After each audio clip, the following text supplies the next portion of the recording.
Unit 6. Individual Differences. Presentation 7. Psychological Therapies. Psychoanalysis. In psychoanalysis, the analyst attempts to identify unconscious influences on current behavior and trace them back to their origins in childhood.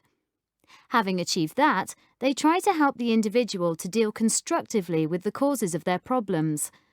For example, an adult who has problems forming relationships may discover that this can be traced back to difficulties experienced in childhood.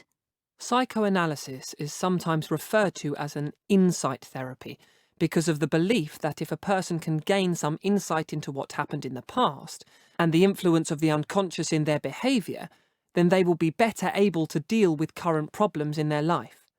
Let's begin by taking a look at some of the techniques used by psychoanalysts to achieve this.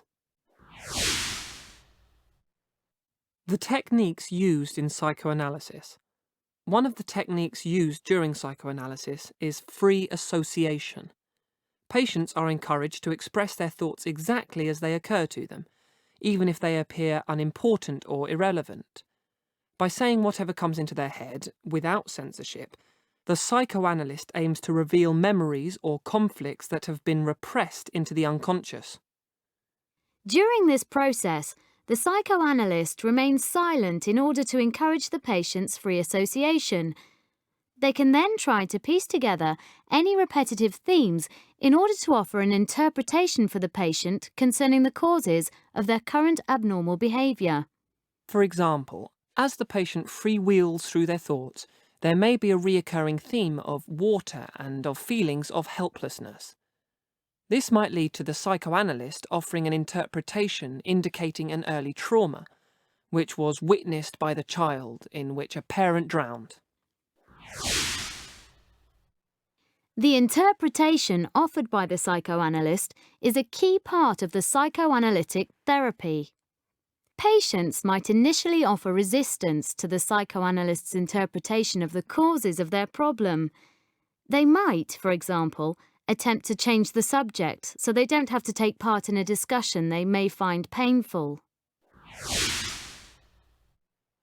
The patient may also develop transference, the tendency to project repressed feelings about a particular person onto the psychoanalyst.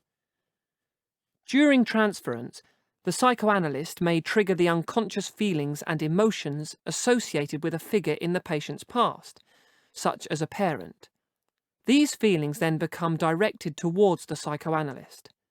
This gives the psychoanalyst a valuable insight into how the person from the past may have contributed to the unconscious feelings now affecting behaviour. Transference takes many forms. For example, the patient might act towards the psychoanalyst as if they were a feared parent, or they might turn the psychoanalyst into an idealised father figure. They then respond to the psychoanalyst as if they were that person.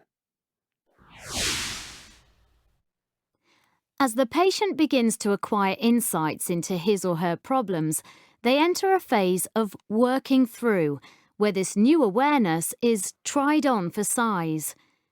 Patient and psychoanalyst examine the same issues over and over again in an attempt to gain greater clarity concerning the causes of the problematic behaviour. This allows the patient to understand the influence of the past on their current condition, and gives them the chance to use the insight to make positive changes in their life. Working through helps the patient to gain a measure of control over their inner conflicts, and to minimise their influence over their current behaviour. In the 1970s, Bergen and Garfield analysed over 10,000 studies of people receiving therapy for mental disorders. The researchers estimated that approximately 80% of patients benefited from psychoanalytic therapy, compared to 65% who received treatment from other forms of psychological therapy. They concluded that this represented modest support for the effectiveness of psychoanalysis. It's worth noting that Bergen and Garfield found there is a problem with assessing outcome when testing the effectiveness of therapies. They found that there was a lack of agreement among researchers over what constitutes an improvement. This meant that we cannot draw firm conclusions about psychoanalysis because its effectiveness was not assessed in the same way in different studies. However, any advantage in psychoanalytic therapy may well be illusory. In Bergen and Garfield's analysis, the length and intensity of treatment appeared to be the critical factor in recovery rather than the type of treatment. The longer and more intensive the treatment, the better the results.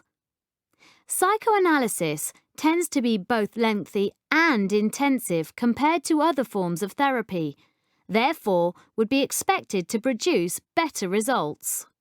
The importance of treatment length in recovery was supported in a study by Volker Tsutsky in 2007. This was one of the largest studies to investigate the long-term outcomes of psychoanalytic treatment and established that the longer the treatment, the better the outcome. Repressed memories may actually be false memories.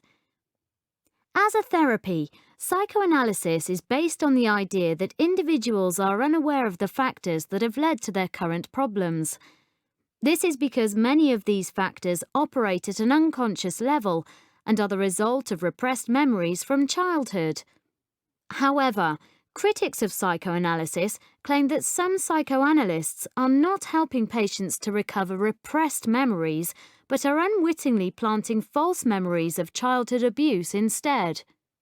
This claim would challenge the essential psychoanalytic belief that uncovering repressed memories is the key to recovery. In fact, the American Psychological Association now takes the view that most people who were abused as children remember all or part of what happened to them, and that it is rare for people to forget such emotionally charged events and later recover them during therapy. Finally, it may be worth noting that the effectiveness of psychoanalytic therapy may not be due solely to its special therapeutic characteristics or even the skill of the psychoanalyst, but to something far more mundane. 50 years ago, Milton Rosenbaum discovered an intriguing relationship concerning who actually pays for therapy and the likelihood of patient improvement. He found that patients who paid their own fees showed greater improvement following therapy compared to those whose fees were paid by the state or some other third party. Rosenbaum concluded that paying patients are more highly motivated and therefore more likely to show positive outcomes following therapy.